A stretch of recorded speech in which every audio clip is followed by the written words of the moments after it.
우리가 방금 읽은 이 솔로몬의 아가라고 하는 말씀은 노래 중에 노래, 가장 아름다운 노래라고 하는 의미를 가지고 있습니다. 솔로몬은 이제 아버지 다윗을 닮아서 시와 노래에도 굉장한 재능을 가지고 있었던 것으로 보이는데, 열왕기상 4장 말씀에 의하면은 그가 잠언을 3,000가지나 기록을 하였고, 또 노래는 1,005편을 만들었다라고 기록을 하고 있습니다. 그렇게 1,000편이 넘는 노래들 가운데서도 가장 아름답고 가장 귀한 노래가 오늘 우리가 읽은 이 아가의 말씀입니다. 이 아가서의 주제는 우리가 이미 알고 있는 것처럼 남녀 간의 사랑에 대해서 우리에게 말씀을 하고 있는데요. 그래서 어떤 분들은 이게 그냥 연애 이야기지 어떻게 이런 게 하나님의 말씀이 될 수 있겠느냐라고 그렇게 주장하는 분들도 있지만, 분명한 것은 이 아가의 말씀도 솔로몬이 기록한 3권의 말씀 가운데 하나라고 하는 사실입니다.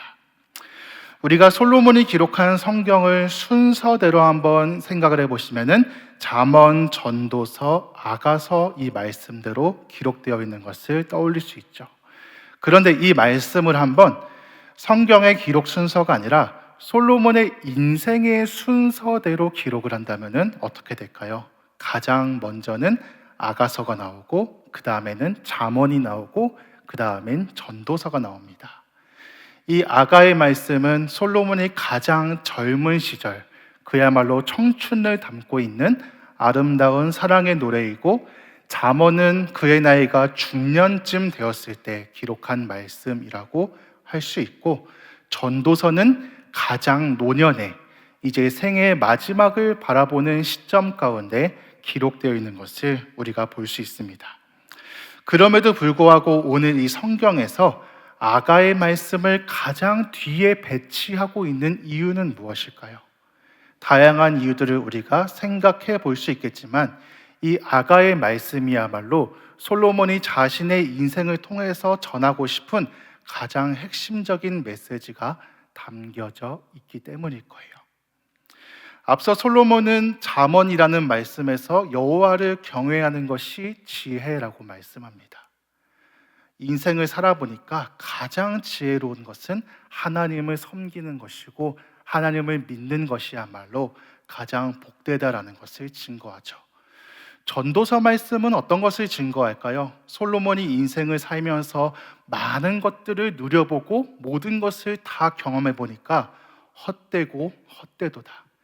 이것은 그냥 인생의 허무함을 말씀하기 위한 그런 말씀이 아니라, 내가 모든 것을 다 경험해 보니까 하나님을 떠나서는 모든 것이 헛되도다라고 그렇게 결론을 내리는 것이 전도서의 말씀이에요. 그러면은 이 아가서에서 말씀하는 것은 무엇일까요? 솔로몬의 인생 전부를 통틀어서 결국 정답은 사랑이더라라는 말씀이겠죠. 내가 인생의 지혜를 탐구해 보니 가장 지혜로운 것은 하나님의 사랑 안에 거하는 것이더라. 내가 인생을 살아보니까 모든 것이 헛되고 헛되던데 하나님의 사랑을 경험하는 것이야말로 가장 가치가 있고 가장 복된 것이더라. 이 사랑이라고 하는 결론이 아가서 말씀을 통해서 매듭을 짓게 됩니다.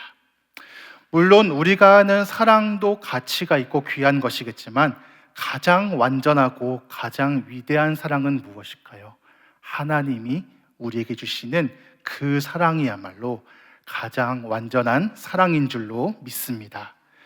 그러므로 하나님의 사랑을 알고 경험한 사람이 가장 지혜로운 사람이라고도 할 수 있을 것이고, 허무한 인생을 유익한 것으로 바꿀 수 있는 능력을 경험한 사람입니다.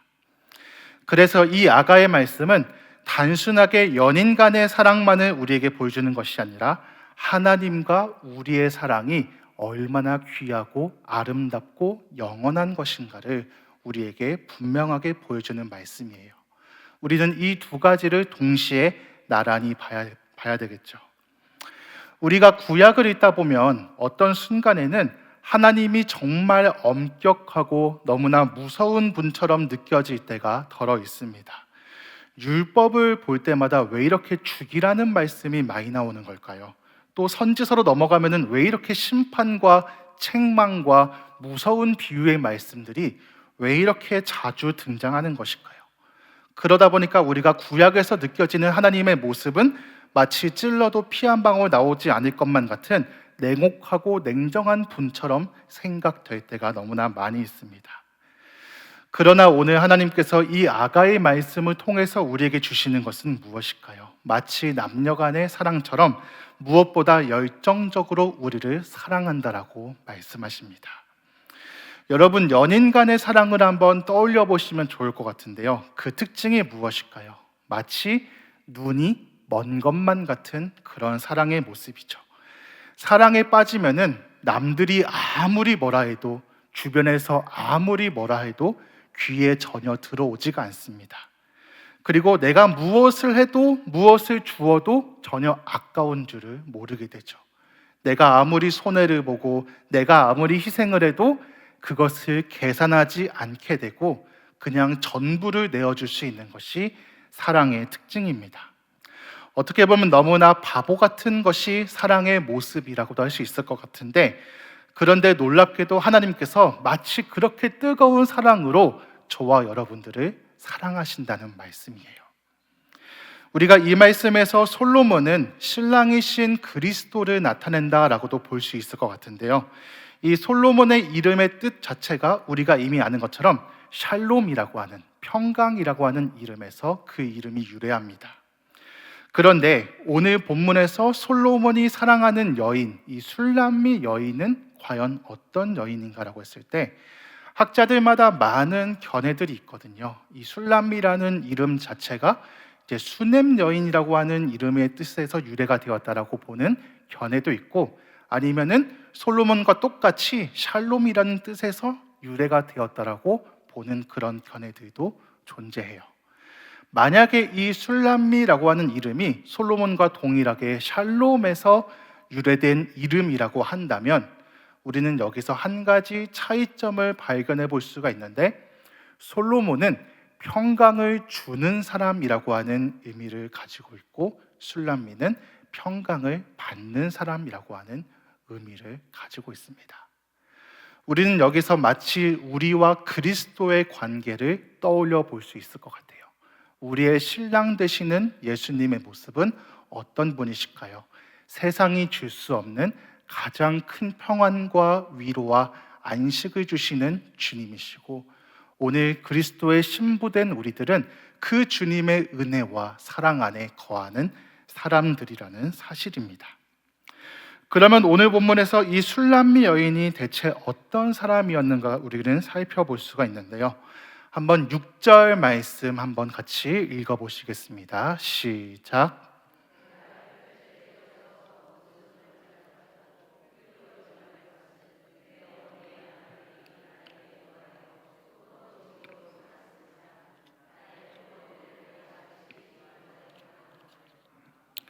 아멘. 이 말씀에서 우리는 술람미 여인이 어떤 일을 하고 있는가를 먼저 살펴볼 수가 있겠죠.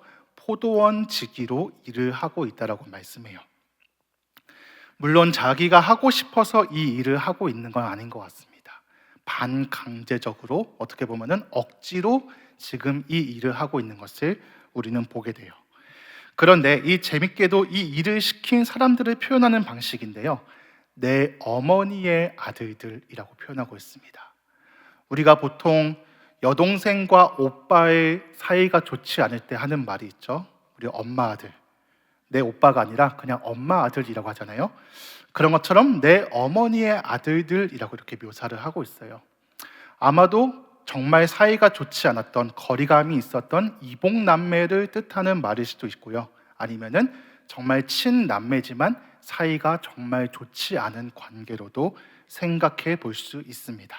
확실한 것은 이 술람미 여인이 가정 안에서 그렇게 큰 사랑을 받지 못하는 마치 천덕꾸러기 같은 신세임을 우리는 이 말씀을 통해서 볼 수 있어요. 그런데 그녀의 삶 가운데 한 가지 놀라운 반전이 일어나게 됩니다.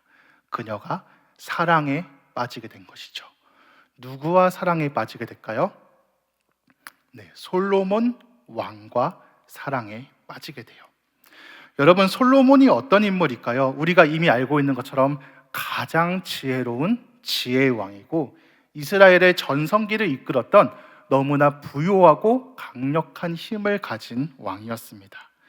그리고 성경에 그의 외모가 기록되어 있지는 않지만은 아마도 다윗의 모습을 비추어 보았을 때 어느 정도 외모도 상당히 준수하지 않을까라는 그런 추측을 해보게 돼요. 우리가 마치 드라마에서나 나올 법한 세상에 저런 남자가 또 있을까라고 할 수 있는 마치 그런 완벽한 남자 주인공 같은 사람과 사랑에 빠지게 됩니다. 이때부터 술람미 여인의 삶 가운데 변화가 나타나기 시작하거든요. 지금까지는 오빠들로부터 미움을 받고 가정에서는 큰 사랑을 받지 못하고 포도원을 가꾸는 그 험한 일을 하는 평범한 여인에 불과합니다. 그런데 그녀의 삶에 반전이 일어난 이후부터는 왕의 사랑을 받는 여인으로 그녀의 삶이 변화되었죠. 그래서 술람미 여인은 우리가 방금 읽었던 본문처럼 5절과 같은 당당한 고백을 하게 되는데요. 우리 5절 말씀도 같이 한번 읽어보시겠습니다. 시작.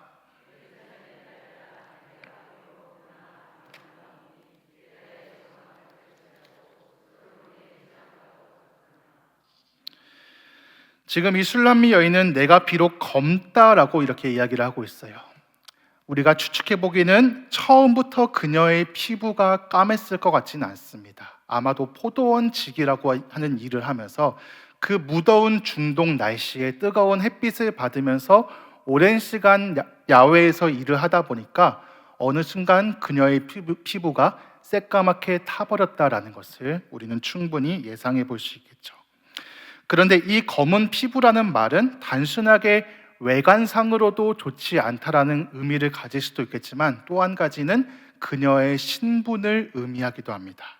앞에 있는 예루살렘의 딸들아, 지체가 높고 신분이 높은 예루살렘의 딸들은 밖에서 나가서 일을 할 필요가 없습니다. 그러니까 항상 가정 안에서 자신을 가꾸고 화장하고 치장하는 일에 모든 시간들을 쏟아 부었을 거예요. 한마디로 하얀 피부를 가진 어여쁜 여인들아라고 할 수 있겠죠.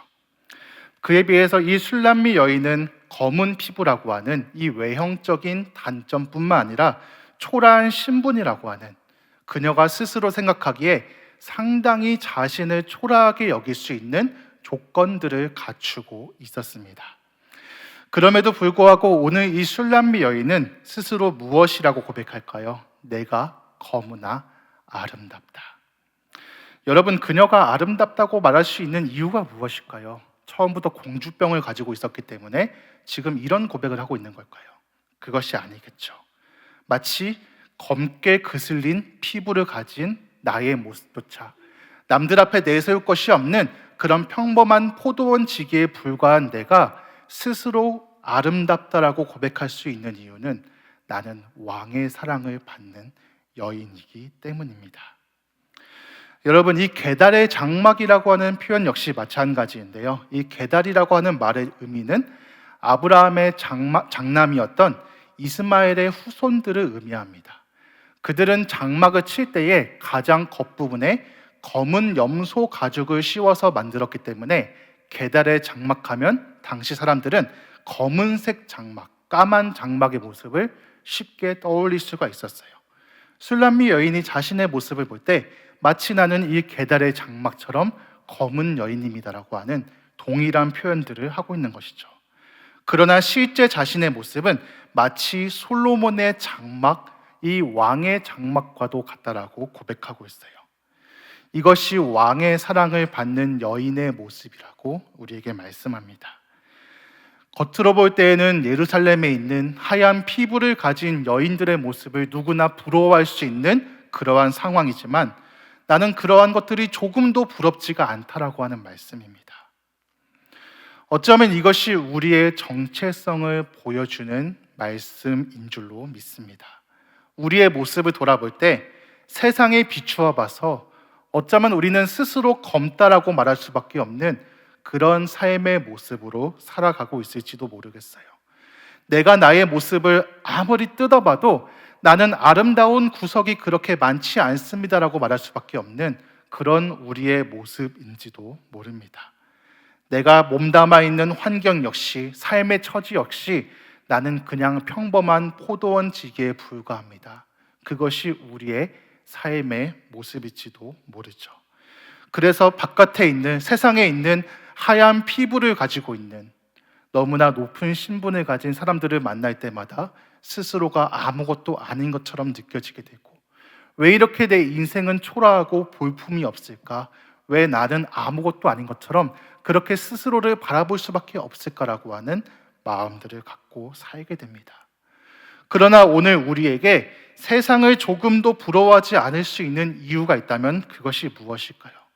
우리는 진짜 왕 대신 주님의 사랑을 받는 자녀들이기 때문입니다. 우리가 받는 그 주님의 사랑은 세상 그 무엇과도 바꿀 수가 없는 놀라운 사랑이죠. 그렇기 때문에 우리는 세상을 부러워하는 것이 불가능합니다. 우리는 세상이 빼앗을 수도 없고, 세상이 훔칠 수도 없고, 세상이 넘볼 수도 없는 가장 존귀하시고 가장 위대하신, 가장 아름다우신 왕의 사랑을 받는 사람들인 줄로 믿습니다. 사랑하는 성도 여러분, 우리가 믿음의 성도로서 세상을 부러워하지 않고 세상이 우리를 부러워할 수 있는 그 정체성으로 살아갈 수 있기를 소망합니다. 그러기 위해서 우리가 무엇을 바라봐야 될까요? 내가 검기 때문에 부끄럽다, 내가 검기 때문에 나의 인생이 초라하다는 그러한 말이 아니라, 내가 비록 검더라도 주님이 오늘 나와 함께 하시기 때문에 나는 아름답다라고 고백할 수 있는 믿음입니다. 주님의 사랑이 우리와 함께 하기 때문에 우리는 가장 존귀하고 가장 아름다운 믿음의 성도들인 줄로 믿습니다. 앞에 있는 2절에서 술람미 여인은 솔로몬에게 이렇게 말하고 있는데요, 우리 2절 말씀도 한번 같이 읽어보시겠습니다. 시작.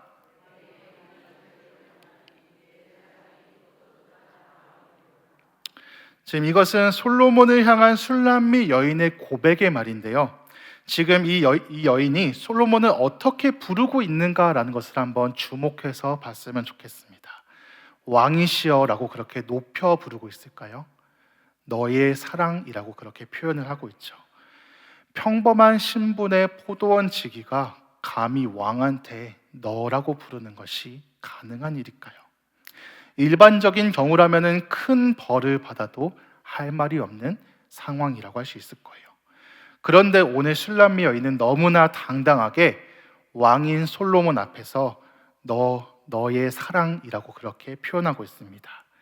왜 그럴까요? 사랑에는 모든 신분과 모든 차이를 뛰어넘을 수 있는 능력이 있기 때문이죠. 저 같은 경우에도 저는 아직까지도 부모님에게 존댓말을 쓰지를 않습니다. 제가 어릴 때부터 존댓말을 쓰지 않고 살다 보니까 어느 순간 컸다고 존댓말을 하기가 조금은 이렇게 어색하게 느껴지더라고요. 그래서 지금은 이제 부모님께서도 연로하셨음에도 불구하고 저는 아직까지도 부모님에게 편하게 반말을 사용하고 있어요. 그렇게 할 수 있는 이유가 무엇일까요? 그만큼 부모와 자녀는 가장 친밀한 관계이기 때문에 그것이 가능한 일이겠죠. 이처럼 술람미 여인과 솔로몬은 모든 신분의 차이를 뛰어넘어서 가장 친밀하고 가장 아름다운 사랑의 관계였기 때문에 얼마든지 너라고 부를 수가 있었습니다. 왕과 백성의 관계에서는 도무지 불가능한 일이겠지만 사랑하는 관계 안에서는 얼마든지 가능한 일이에요. 오늘 이것이 우리에게 보여주는 것은 무엇일까요? 오늘 주님께서 우리를 사랑하실 때 마치 이러한 친밀함으로 우리에게 다가오시기를 기뻐하신다는 사실입니다. 우리가 주님과의 거리감을 두고 있는, 그냥 내 마음에 거리낌을 두고 있는 한 발 물러선 그러한 관계가 아니라 마치 우리가 연애할 때 느낄 수 있는 그러한 감정과 같이 항상 보고 싶고 항상 가까이 하고 싶은 그 마음으로 우리를 사랑하신다라고 말씀하십니다. 우리가 그 사랑을 풍성하게 경험하며 또한 우리도 그 사랑으로 주님 앞에 나아갈 수 있는 저와 우리 모두가 될 수 있기를 소망합니다. 이 성경을 보시면은 아가서가 끝난 이후에는 이제 이사야를 비롯해서 선지서의 말씀들이 쭉 이어지게 되거든요. 우리가 알고 있는 것처럼 무시무시한 심판의 말씀들, 책망의 말씀들, 이스라엘의 죄를 지적하는 그러한 두려운 말씀들이 이어집니다. 그 안에는 이스라엘의 허물과 수치가 가득한 말씀들인데요. 이처럼 절망스러운 시간들을 이겨낼 수 있는 그 힘과 능력이 어디에 있을까요? 오늘 말씀이 우리에게 증거하는 하나님의 사랑인 줄로 믿습니다. 마치 오늘 우리의 시대의 모습도 선지서와 같은 두려운 시대의 모습이라 할지라도 오늘 우리가 무엇보다 붙들고 붙잡아야 할 것은 이 아가의 말씀을 통해서 보여주시는 하나님의 영원한 사랑인 줄로 믿습니다. 오늘 그 주님의 사랑이 우리를 가장 아름답게 만들고 무엇보다 강하게 만들 줄로 믿습니다. 그 사랑을 의지하시면서 오늘 우리의 자신도 그리스도의 정결한 신부로서 세상에 있는 다른 것을 부러워하지 아니하고 다른 것에 우리의 마음을 빼앗기지 아니하며 온전히 주님을 더 깊이 사랑할 수 있는 그 주님의 측량할 수 없는 사랑 안에 거할 수 있는 저와 우리 모두가 될 수 있기를 간절히 소망합니다. 기도하시겠습니다. 하나님 아버지, 오늘 거무나 아름답다라고 고백하는 이 술람미 여인의 정체성을 통하여서 우리 자신의 신앙의 모습을 돌아보게 됩니다. 어쩌면 아직까지도 우리는 나의 피부가 검다고, 나는 그냥 평범한 포도원지기에 불과하다고 나의 초라함에 관심을 두었던 우리의 모습이 있었다면 다시 믿음의 눈을 들어서 우리의 왕 대신 우리를 영원히 사랑하시는 주님을 온전히 바라볼 수 있도록 인도하여 주시옵소서. 주님의 사랑만이 우리를 살아가게 할 수 있는 유일한 힘과 능력인 줄 믿사오며 감사드리며 살아계신 예수님의 이름으로 기도드립니다. 아멘.